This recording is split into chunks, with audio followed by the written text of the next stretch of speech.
بسم الله الرحمن الرحيم الحمد لله رب العالمين والصلاة والسلام على نبينا محمد وعلى آله وأصحابه وسلم تسليما مزيدا ثم أما بعد إخوة الكرام السلام عليكم ورحمة الله وبركاته.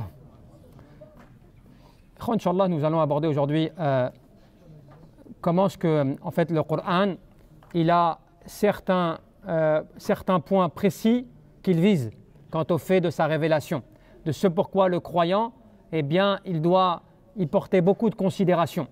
أن القرآن الكريم أنزله الله سبحانه وتعالى على قلب نبيه محمد بن عبد الله عليه الصلاة والسلام ليثبته. Le Coran il a été révélé sur le cœur du prophète عليه الصلاة والسلام, et quand on dit le cœur, c'est-à-dire que au plus profond de la personne, donc au moment où celle-ci doit donc vraiment acquérir la science, la connaissance, eh bien elle se fait par le cœur, par le fait qu'elle est imprégnée, touchée par cela, n'est-ce pas? Donc le Coran il a été révélé à la qalbi Nabi Muhammad alayhi salatu wassalam. Pourquoi? Liyuthabbitahu, parce qu'Allah Jalla fi'ala, qu'est-ce qu'il voulait?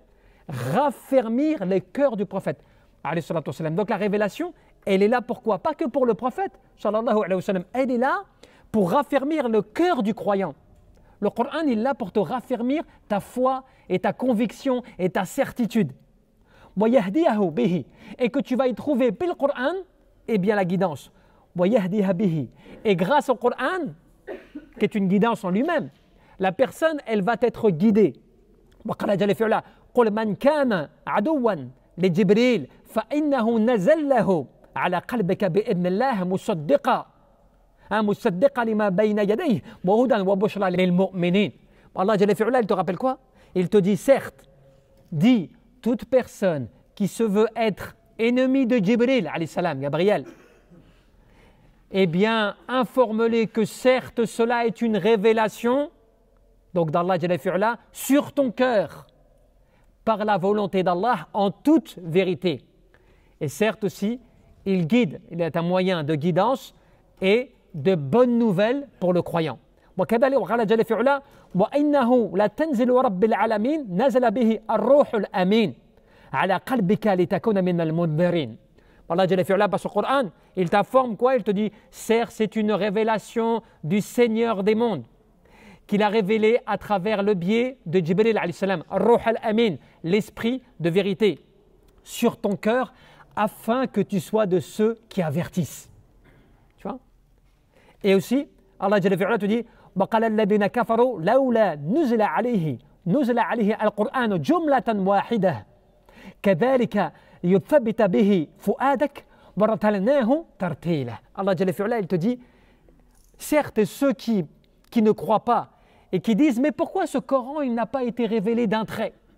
Pourquoi est-ce que ce Coran il n'a pas été révélé d'une seule fois? Mais de cette manière il a été révélé afin de raffermir ta poitrine et qu'il soit et que tu le récites donc précisément. Donc tu comprends que ce Coran, il vient pour toi comme un raffermissement de ta foi, de ta croyance, de tes convictions. Grâce au Coran, tu retrouves la force normalement des convictions du cœur. Et malheureusement, nous aujourd'hui, on ne trouve pas cela. Le Coran, on le lit, on l'entend, tu vois, mais il ne vient pas apporter une énergie, tu vois, supplémentaire à ta croyance. Parfois, des fois, le Coran, on ne l'utilise pas comme quand on a tu vois, des moments de détresse, des moments de fatigue, des moments de faiblesse, que normalement, à ce moment-là, tu vas exploiter le Coran, le lire, le méditer, le réfléchir, parce que tu vas essayer de connecter ton cœur avec le Coran pour trouver l'énergie. Puisqu'Allah Jalla fi'ala te dit que ce Coran, il a été révélé sur le cœur du prophète, mais avant tout, pourquoi? Pour le raffermir dans sa conviction, dans sa croyance, et aussi pour le guider. Mais aussi c'est quoi? Bushra lil mu'minin. C'est une bonne nouvelle pour le croyant. Quelle bonne nouvelle? Le fait que ce Coran, il t'annonce que lorsque tu crois, tu fais partie des bien guidés, que lorsque tu restes dans cette voie et que tu appliques le Coran, à partir de là tu feras partie des gens et des rapprochés, qu'Allah Jalla fi'ala te promet le paradis, qu'il t'informe que cette dunya elle est éphémère, que c'est une vie de lutte, que c'est une vie d'opportunité pour atteindre l'au-delà, tu vois. Tout cela tu l'as grâce à quoi? Au Coran qui vient t'informer, te parler, t'instruire, t'éduquer, subhanallah, te guider Mais sauf qu'on a perdu, beaucoup d'entre nous, on a perdu l'orientation voulue du Coran. Aussi, au contraire de cela, c'est-à-dire que le Coran, il est tout cela. وأن القلوب تزيغ وتمرض بسبب عصيانها ربها جل في علاه. Mais ce Coran aussi, il est parce que les cœurs, ils se détournent. Les cœurs, eh bien, ils deviennent malades. À cause de quoi? De la désobéissance qui se fait à notre Seigneur. Dès que l'adorateur va prendre une voie autre et qu'il va désobéir à son Seigneur, à son Créateur, eh bien cela va causer dans son cœur des formes d'égarement. Et aussi, eh bien, cela va causer en lui des maladies spirituelles. Allah Jalla fi'ala, dans un verset explicite, il nous dit وَنُقَلِبُ أَفْئِدَاتَهُمْ وَأَبْصَارَهُمْ كَمَا لَمْ يُؤْمِنُوا بِهِ أَوَّلَ مَرَّةٍ. Nous avons détourné leur cœur et nous avons détourné leur regard à partir du moment où ils n'ont pas voulu croire la première fois. Donc cela veut dire que c'est un avertissement, pas simplement au fait que tu ne crois pas du tout au Coran, mais que les ordres divins, l'ordre d'Allah Jalla fi'ala, eh bien pour toi il n'est pas accepté globalement, totalement, complètement, tu vois, voire même des fois volontairement tu te détournes du rappel d'Allah Jalla fi'ala.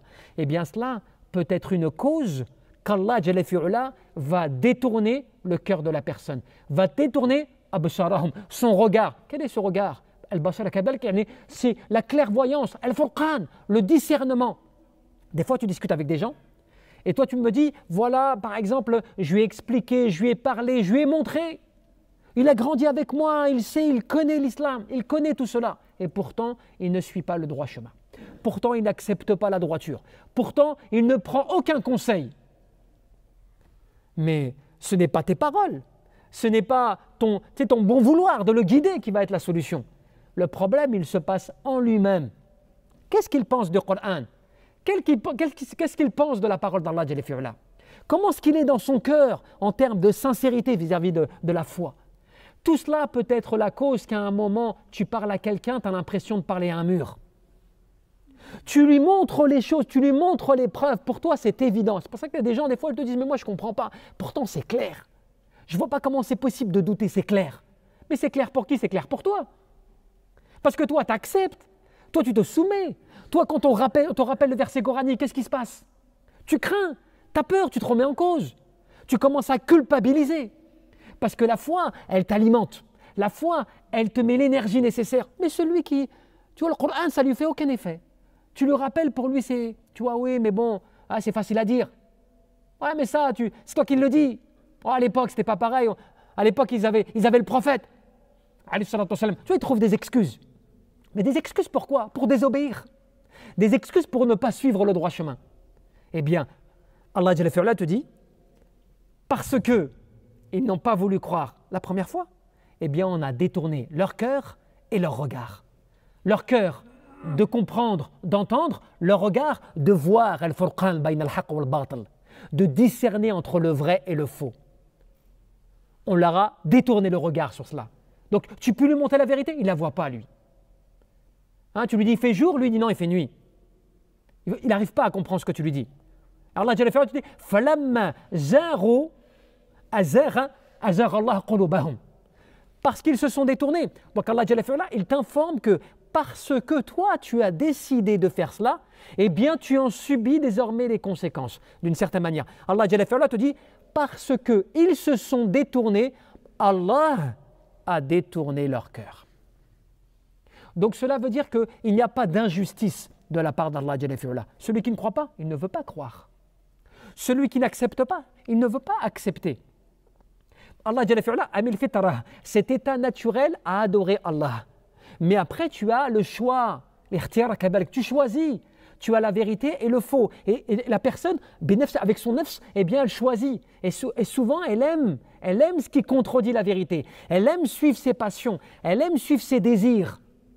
Donc elle se détourne. Et bien dès que tu t'es détourné, Allah Jalla fi'ala t'a amené à cela. Il t'a laissé dans cela. Donc quelque part, tu es responsable aussi de ta situation. Allah Jalla fi'ala te dit وَأَمَّا الَّذِينَ فِي قُلُوبِهِمْ مَرَضٌ فَزَادَتْهُمْ رِجْسًا إِلَى رِجْسِهِمْ. Certes, il y a ceux qui ont une maladie dans leur cœur. Et donc, cette maladie, il y a des souillures, des choses qui a causé cette souillure par le fait de ne pas vouloir croire, par le fait de se détourner du rappel, par le fait de ne pas accepter la vérité. Tout cela, eh bien, ça te crée des souillures. Et Allah Jalla fi'ala te dit, eh bien, ils ont voulu, leur cœur malade, ont voulu accepter ces souillures, nous avons alors augmenté leurs souillures. Tu vois? Kama t'a dit Notodan, ce que tu fais, on te le fait. Toi, tu recherches les plaisirs, les désirs, tout cela et tout, Allah il te laisse dans cela. Tu veux cela? Tu ne veux pas autre chose? Eh bien, vas-y. Mais ne te plains pas. Fabima kasabat aydikum. Cela est dû à ce que vos mains ont produit. Tu te plains après, je ne comprends pas. Et puis des fois, toi, tu ne vois pas le malheur en toi, parce que toi, tu crois que tout va bien. Ah, c'est bon, alhamdulillah, j'ai un bon travail, j'ai un bon salaire, j'ai une belle voiture, je suis marié, j'ai des enfants, tout va bien. Tout va bien, tu vois. Pourtant, tu regardes sa vie, il ne va pas beaucoup à la mosquée, tu vois, il ne fait pas beaucoup de choses, pas beaucoup dans l'adoration. Et tu vois, il est comme cela. Alors lui, il dit, je suis bien moi. Je n'ai pas besoin de... Mais le problème, il n'est pas dans l'apparence. Le problème, il est dans le fond, là. Ton cœur, maintenant, comment ça se passe? Eh bien, c'est une maison entoilée, une maison sombre, pas de lumière, rien, c'est des ténèbres. Tu vois? C'est-à-dire que tu as accepté d'avoir tout le décor extérieur qui te plaît, que tu voulais, que tu recherchais, et tu as négligé que la grande calamité que les gens ne voient pas avec leurs yeux, à part ceux doués d'intelligence, eh bien, la grande calamité, elle n'est pas dans les apparences, dans l'extérieur, elle est dans l'intérieur, là. À l'intérieur, tu ne ressens même pas, tu n'as même pas la quiétude, tu n'as même pas le bien-être, tu n'as même pas le mutma'inna, tu vois, le qalb, il n'est même pas apaisé, tu ne sens même pas le plaisir d'être avec Allah, tu ne sens même pas le plaisir de poser ton front au sol. Tout cela, cette saveur-là, tu ne la goûtes même pas et même, elle ne t'intéresse même pas. Voilà la grande calamité qui t'a touché, que tu n'as pas vue. Alors toi, tu crois que tout va bien. Toi, tu crois que tout va bien. Tu sais, c'est comme une belle maison, tu vois, à l'extérieur, tu dis, oh, la maison, elle est grande, elle est belle, elle est décorée. Tu vois, les gens, ils ont tout fait pour qu'elle soit attirante, cette maison de l'extérieur. Tu rentres dedans, c'est une catastrophe. La cave, elle est plus belle. Tu vois? La cave des je ne sais d'où, elle est plus belle, tu vois? Les égouts sont plus beaux que l'intérieur de cette maison parce qu'elle n'est même pas entretenue, cette maison. Elle n'est même pas entretenue, elle est laissée comme cela depuis des années. À quoi te sert cette belle maison de l'extérieur? Si finalement, à l'intérieur, tu n'oses même pas, tu sais, t'asseoir, t'y asseoir, tu n'oses même pas, tellement elle ne te donne même pas envie, subhanallah. Alors imagine le cœur. Le cœur comme ça, tu as abandonné l'adoration d'Allah, tu as tout délaissé comme cela, vis-à-vis d'Allah Azza et tu décores que l'extérieur. Ta maison, ton travail, ton salaire, ta femme, tes enfants, tout. Tu as tout décoré comme cela, et l'intérieur, il est, tu vois, la date d'expiration, elle est dépassée depuis des années. Tu vois? Quelqu'un qui goûte à ce que toi t'as laissé là, il meurt sur le coup tellement c'est périmé. Donc, tu vois, c'est là que Allah Jalla fi'ala nous rappelle à cela. Tu vois, à cette calamité, quand tu regardes les versets, on parle de quoi? Le cœur, la souillure du cœur, la maladie du cœur, le raffermissement du cœur, tu vois, la guidance, la bonne nouvelle. Tu vois, tu te rends compte que c'est un travail d'énergie interne.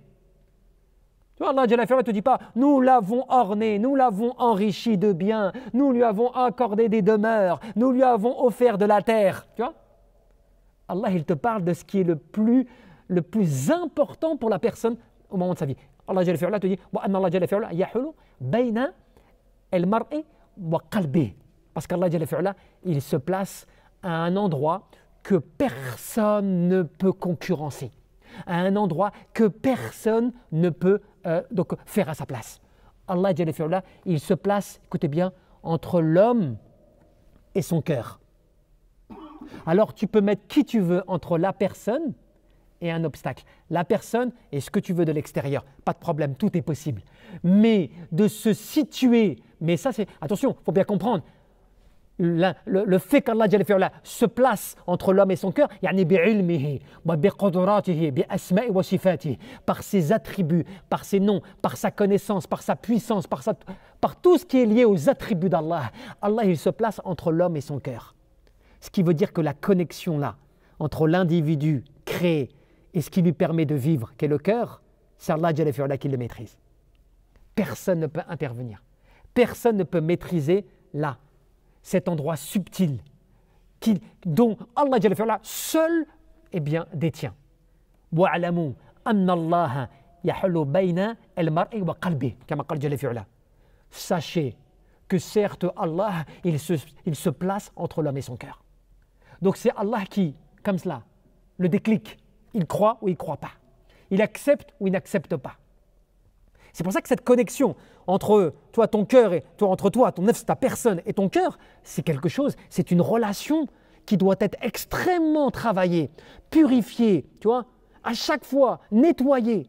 Parce que celle-ci, si tu les laisses s'encrasser, se rouiller, tout cela et tout, eh bien là, tu vas perdre toute la connexion essentielle avec Allah Jalla fi'ala. Et tu vas être abandonné à toi-même.